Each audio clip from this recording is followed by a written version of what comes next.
De la sécurité et de la protection civile ont retracé les acquis des 5 ans dans leurs domaines respectifs.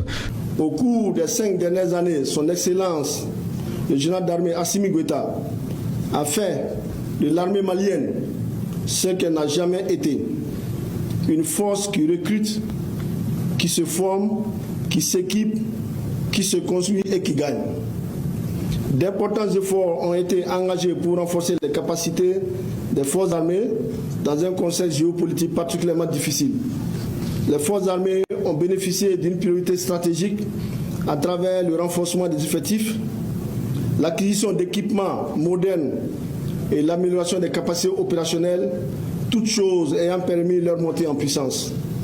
En termes d'amélioration des conditions de vie et de travail, et l'harmonisation des grilles salariales, l'augmentation de la valeur indiciaire, la bancarisation des salaires des militaires, l'adoption d'un système informatisé de gestion des ressources humaines, la valorisation du sacrifice des militaires tombés au combat, l'amélioration des conditions de vie, logement, soins médicaux, indemnités, la prise en charge des anciens combattants et des blessés de guerre, l'attribution systématique des médailles aux ayants droit.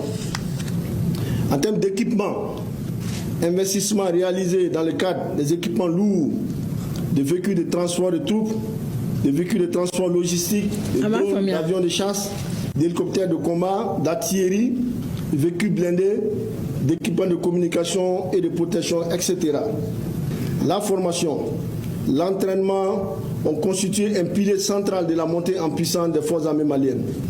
La création de l'école de guerre du Mali, l'hôpital d'instruction des armées en tant que centre de recherche pour nos spécialistes en médecine, la création et la réhabilitation des centres d'instruction et d'entraînement à travers le pays pour la formation classique et continue, la mise en place de partenariats bilatéraux et régionaux en matière de formation militaire, principalement avec la Fédération de Russie, la Turquie, la République populaire de Chine et les pays de l'AES et autres pays.